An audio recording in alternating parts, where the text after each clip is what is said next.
I am going to be talking about pubs because, like it or not, pubs are very much a central part of who we are as Irish people, of our social arts and hanging out, whether we like it or not.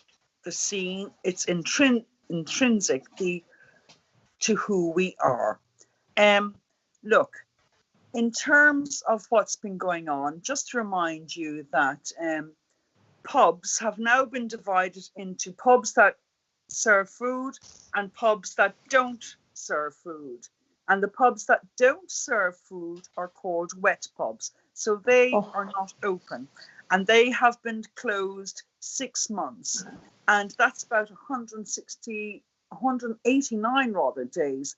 And that actually means that the best part of 3,500 pubs run primarily by families, you know how the Irish village or the small town pub is passed down from family to family, from family to family. So that's 3,500 pubs and 25,000 employees and their family have been closed down for the last 6 months. And indeed, at the end of September, these pubs, the pubs that don't serve food, will have reached the end to the 6-month moratorium on having to pay their mortgage. In fact, banks said that at the end of September, we cannot, nor will we, support non-payment of your mortgage. So at the end of September, if you don't pay your mortgage, you will be closed down and bankrupt. Just as well, our government have announced that on the 21st of September, these family pubs that don't serve food may open. However, let me give you some words: invasive, unnecessary, undemocratic, restrictive, almost totalitarian. These are the words of a barrister who is a leading voice on securing licenses for pubs in Ireland. She has described the regulations apportioned to pubs as being thus. And in fact, she goes as far as to say, her name is Constance Cassidy, and she's an SC. She goes as far as to say that she doubts that there was any objective basis for the introduction of regulations. These regulations that came in last week. She was speaking in the Irish Times, at the time, and was interviewed by them. And she actually said that, look, this is huge bureaucracy that has got nothing to do with running a pub. In fact, she went as far as to say that it's an intermeddling in business. It's messing up the possibility of families being able to get on with the business of what they do best, running a pub. And she points out that there's a huge injustice in terms of having to face COVID-19 and live with no income because you don't serve food. Now, this raises a number of questions. We've read and seen a number of articles that see that publicans are hugely aggrieved, no more so than before and just after the introduction of special new regulations that see police, Garda, been able to go into pubs and shut them down. And implement Can I interrupt you there, Marian? Can I interrupt you there? I think we have a video clip that actually picks up on that point. Jimmy Jess, many of you will be familiar with Jimmy Jest. He's on Facebook and you'll find him on Twitter. And he does a parody on the goings on of the politicians and so on. And he did a video on these new regulations relating to food. Politicians or Republicans happen to keep a record of all of the food that people eat.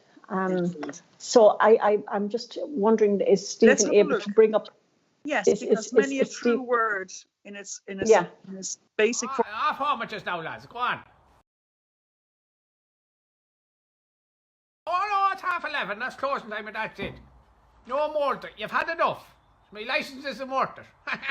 I know I don't have a licence, but sure, look at it, don't want to lose what I haven't got. Good luck to you, lads. Safe home. Mind the house snack box now. Good luck. Good luck. Good luck. Good luck. Good luck. Good luck. That's that done now for tonight. That was a busy night, huh? Oh, I better look at my old receipts and ring the old sergeant to tell him how we got on. He'll be waiting to see. Now till we see. 999 and 9. Oh, Sergeant, how are you? Sorry, Jimmy here. Hey, I'm just on a busy night. I'm just ringing in with the receipts there, what people had and everything else. Have you a pen there? Your pulse? Oh, you're putting it on the pulse. Yeah, good man. Right. We started off, just open at 5 o'clock there, and the first lad I had in, a lad from Westmead, he was in from Mullingar. Jesus, he talked the greatest load of shite, or all like that, them boys from Westmead. Talked horrid shite, but just I tell you, if he spent as much as he talked, I wouldn't have to open tomorrow. Anyway, no, that lad, he was in the wrong place. He was looking for the chemist. Thank God, he was gone in a hurry. No, the first 3 customers I had, there were a crowd of Liverpool boys. Aye, so them boys are still celebrating, the Premier League. They never really got to celebrate properly. Yeah, they were all right now. Look, they didn't last 105 minutes. I think they had 2 or 3 pints and they were, I don't know what be everywhere. I'll email you their names anyway. You probably know most of them anyway, the usual crowd around the town, And you know what they had? They had the salad. Yeah, and they kept calling it Mo salad. I kept giving them more salad too. And the pen for it too, the feckers. Well, I think that in the week that An Post announced that they're going to be publishing stamps around Father Ted, we have always and have a tradition in this country of sending up the absurd. And quite frankly, I don't think there is any other word to describe regulations, and it's not my word. I have got a number of politicians and commentators on this. It's absurd. These regulations are absurd. And this evening, literally just before we came on air, there was an announcement that TV volume are to be kept low, and there's to be a ban on live music or dancing as part of the regulations for the reopening of pubs, be they pubs that serve food or not. Now, Anna, this is so absurd. I actually wondered when I saw that post on your page whether I was looking at the Waterford Whisperer. What on earth has a TV at low volume and no live singing or dancing got to do with tackling the spread of a real virus, so COVID-19? And of course, we need to keep in mind that these regulations in March were basically introduced so that our ICUs and our hospitals were not overwhelmed with the amount of people needing to go there. Now, they call that flattening the curve. However, what we are now dealing with, we've actually done that. We've flattened the curve. So this evening, before the 21st of September, there are new regulations that state that TV volumes, no live music and no dancing. Seriously, Anna, I actually think that I am in a Father Ted setup here. And I'm wondering if Sister Mary Patrick, name changed from my secondary school back in the 80s, is actually now in charge of NEFID. Right. So it's a very, very interesting question. And I suppose, Walter, you operate as a tour operator and your main market is America. And I'm sure that the Irish pub is very much part of the experience of the American tourist coming to Ireland. Would I be right in saying that? They absolutely love it. And it'd be crazy. You couldn't have Americans holidaying here without, being able to bring them to the pub. Equally, they love to listen to the music, and you don't have to be jumping around and jumping off the rafters. It can be lovely, lovely Irish music and lovely musicians and singing and everything, and Mhm. and that's actually the pub they love to go into. Not any madness, just lovely, beautiful music. Down here, you've got the lovely Sliabh Luachra music, and that just is what they absolutely adore. And have a couple of pints of Murphy's or Beamish or Guinness or whatever, and that's their ideal evening. And I can tell Mhm. you, that basically begs the question, huh? Because we go to an Irish pub, we sit down, we have a sing-song. Huh? It really does beg the question, are we taking the heart out of what it is to be in an Irish pub? We're not allowed to sing. We're not allowed to dance. All jokes aside, where does this stop? Yeah, where does Right. this stop? The very Johnny, fact of that happening, Johnny, I'd love to hear what you've got to say about that. yeah. Well, yeah, it's absolutely crazy. Like there's one word that kind of sums up the Irish psyche, I suppose, and the Irish culture, and everyone buys into it. I see it even being used on EastEnders. The crack. Everyone is Yeah. looking for the crack.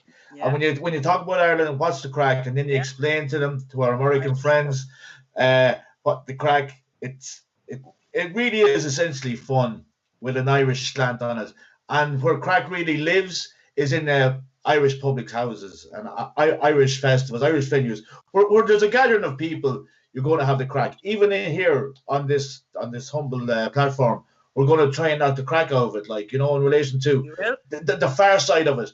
And I think there's something sinister in relation to how the publicans have been treated as well, because we're talking about the entertainment sector, the tourism sector, and entertainment, tourism, Hospitality. and hospitality. Hospitality. Now, I've been a barman in many a city, and I've seen it for what it is. It's a place for people to go, and it's a big thing, especially in rural Ireland, And it's not a matter of drinking 10 pints and getting a taxi home. No. It's a matter of maybe having a 7-Up and looking at a band, Yeah. or listening to someone, or having a conversation. Yeah. And it's as I said in the green room earlier on, it's kind of sanctimony in relation to us as the people, and in relation to tourism, because as Walter alluded to, and I know myself from doing tours, that the Irish pub is the centre of not just a community for Irish people, but in relation to a go-to place for our tourists. And Yeah. it's Johnny, kind of like. I hear you. But there's another thing as well. There's that's the way that we don't really know what's going on, but at the same time, there's a lot of stuff going on behind closed doors. I'm typical in Irish fashion. We only hear about it when it's too late. So there should be consultations in relation to what exactly is happening. And I'm talking about in relation to, I didn't get to develop the point then quickly, Anna, about Boardamona and ESB. Those jobs are gone because fossil fuels can't be burned. But the infrastructure is still there. And that's where artists need to live, because that's an empty canvas for artists. 14% of the landmass of Ireland is bog, and all that infrastructure that was put down in the 50s through Boardamona and ESB is still there. So you don't have to really build anything in the Midlands. It's there, but it just needs the right people in control of it. And I hate that there is stuff being talked about in the periphery. And in relation to pubs, I understand that there's a big British chain, Witherspoons, ready to take on Irish pubs, and that'll really end the crack, I think. Well, I wouldn't be happy about that. Well, No. there have been. I should say now, Johnny.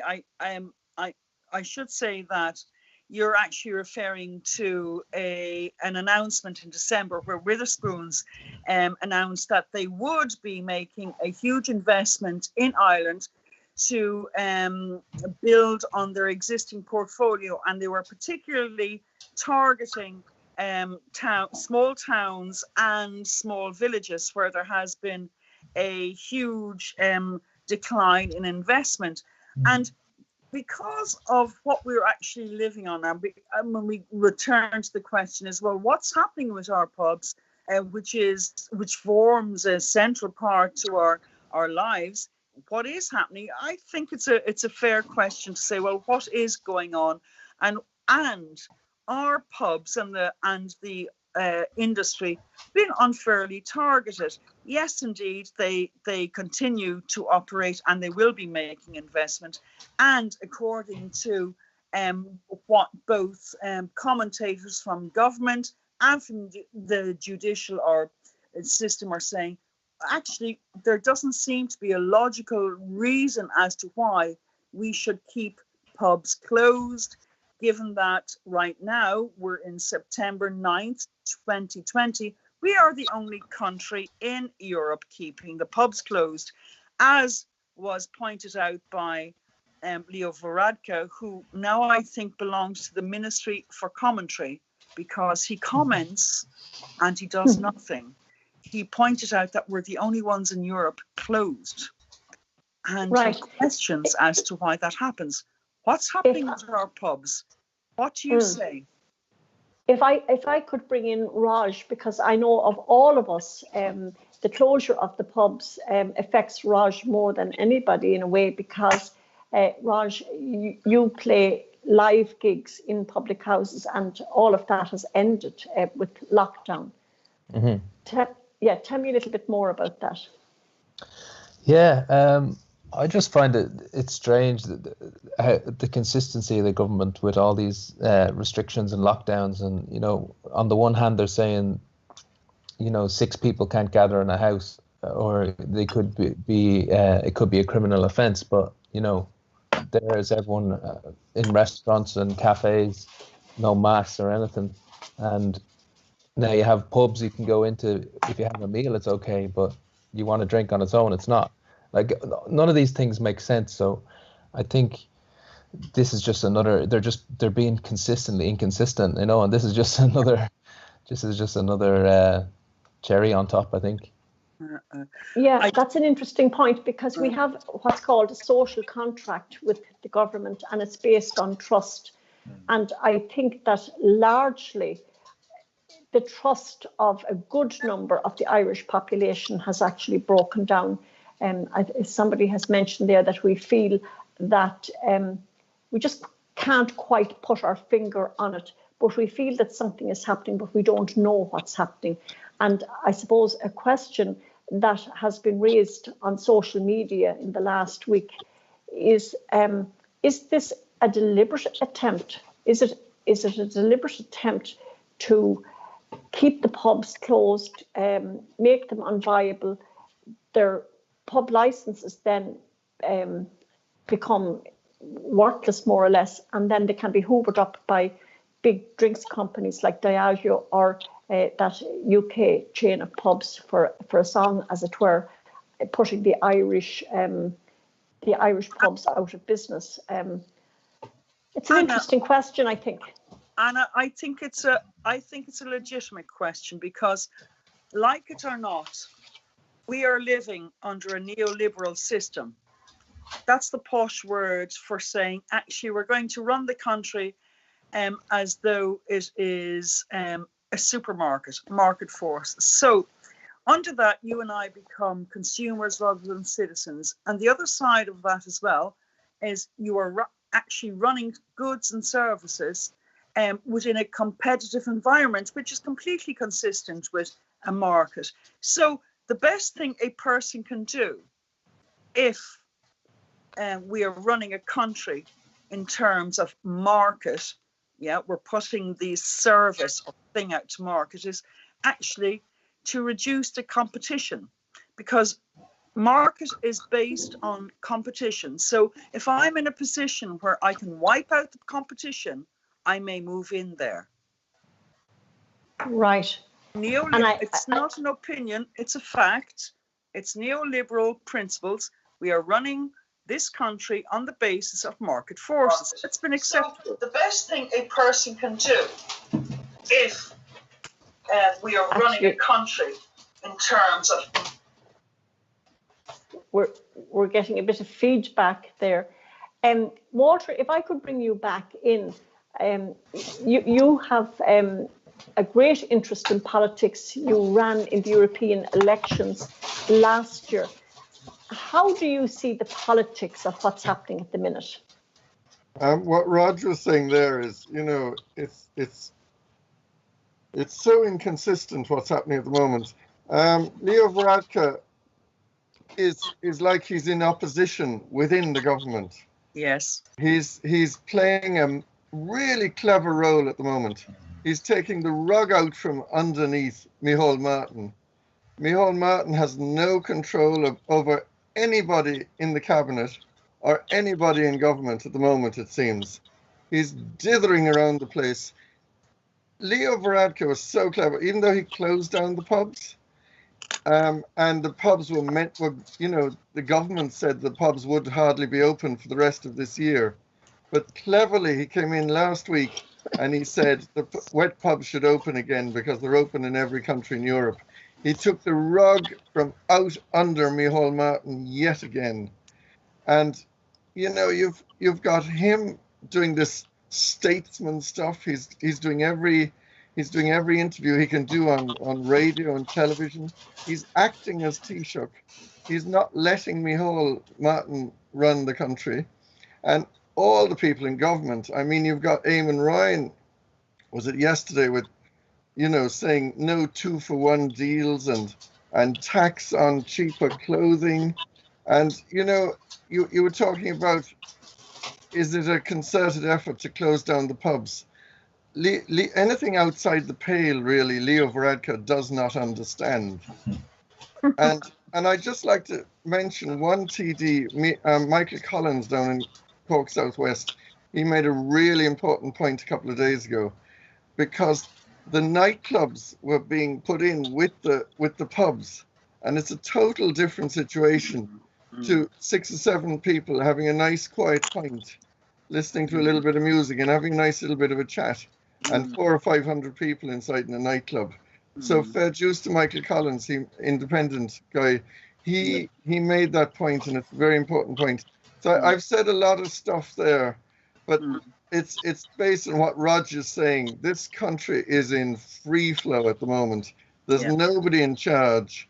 And what I can see is Fine Gael are taking the rug out from under Fianna Fáil within government, very cleverly led by the one and only Leo Varadkar. Well, I know. I would call him. Go ahead, Marian. I would call him Leo Varadkar and Company Inc. And you're absolutely right. He is playing a blinder there. He is actually the head of the Ministry for Commentary. He's making all the right noises, but he's doing nothing. He is doing nothing, and he is definitely undermining Micheál Martin. And again, that's why he should be consigned to the Ministry for Commentary. Basically, he is playing politics, and his policy and actions are completely out of step with what he's saying. He says one thing, but he does absolutely nothing to vote alongside of what he's stating. Would you believe that Leo Varadkar has now become the champion for pubs to open? Pubs don't serve food. It's beyond belief. Yeah, but when you have a platform like he does as a minister, sorry, Anna, can I? Yes, I wanted to bring you in. Yes. Thank you very much. Just on the back of what Marian is saying as well, it is a neoliberal government, and they're in cahoots with big business, and it's big corporate business. And we could. I'm sure there's going to be many as a show on that. But that is the situation we're in, and the Irish people have a history of resistance. And this is the 100th anniversary of our War of Independence. We need to talk about freedom, and obviously we have to be respectful of where we are with the COVID thing. But we really need to gather in forums like this to discuss what is really going on, what the mainstream media, which is a tool of the establishment, to stop talking about the growth of musicians, original thinking, because that's scary for a neoliberal government. And American governments have proved that down through the decade. So we're going to be caught up in the American presidential election in November, like it's going to mean something. It's the Wall Street party that's going to win. and in relation to how they put their stamp in Ireland, and we see it in Dublin, and we see it in other major cities, the vulture funds and the cuckoo funds. Our GDP is one of the best in Europe per capita, but people still can't make ends meet. Our homeless crisis is beyond belief. Our suicide epidemic is beyond belief. This isn't the thing that you'd expect for a country that's meant to have a great GDP. So the Central Statistics Office are a great place to get the facts. But then when you have the likes of RTE and News Talk and all these guys manipulating those facts to give to people, it's Johnny, you know what I mean? Sorry to cut you off there, Johnny, because I'm conscious of time and I completely agree with what you're saying. But what I would say is bring it back, because look at the measure we are using to actually see or measure the success of our society. GDP is based completely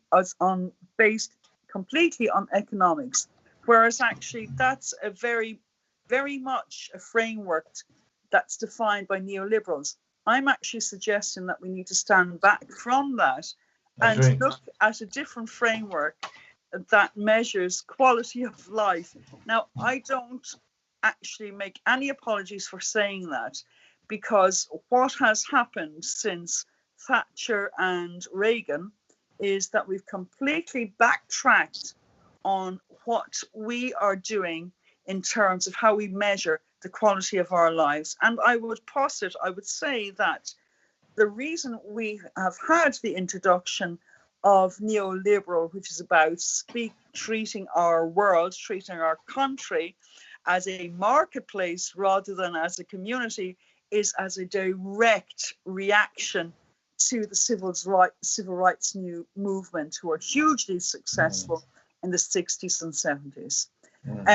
But again, GDP and even the vocabulary we use to describe how our lives are, or to even measure how our lives are, there's a huge disconnect between that and how we actually live our lives. Absolutely. And as an example, we give a huge applause for nurses. So that's a view, and that appeals to our hearts, because of course they're doing something that aligns with our values. But in reality, they need more than applause. They need more than applause. Raj, you've been listening there quietly to what is being said.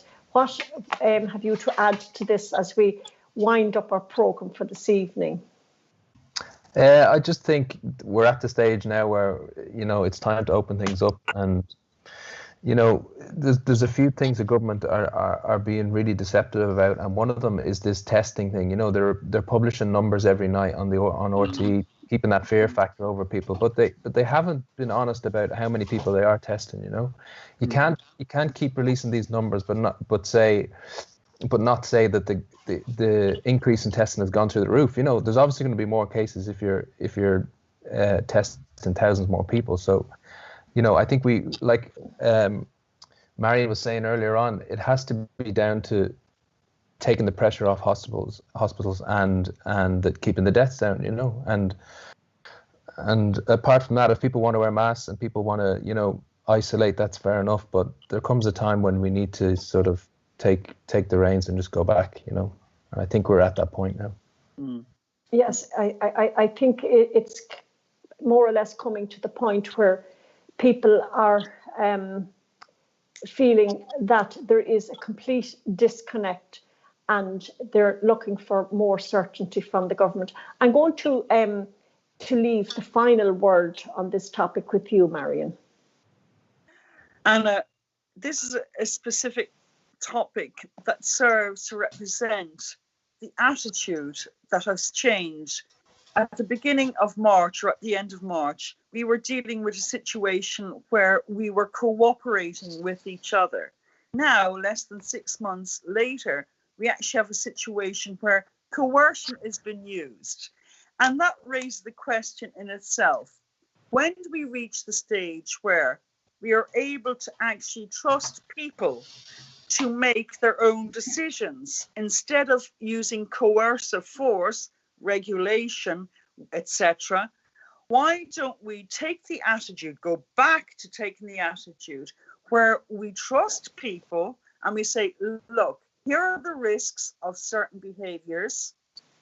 Make your own decisions around that, because otherwise we are going to, I believe, we are going to back into what I would call that rabbit hole, where we just keep pushing regulation that is nonsensical, particularly the one that came out today in the name of heavens and everything that's good or bad. We can't sing in pubs. We have to reduce the volume in pubs. Please. This is just gone beyond reasonable. In fact, there's a bit that says, Anna, maybe you and I should do some research into what ballads we can sing below the approved volume. Come on, give me a break here.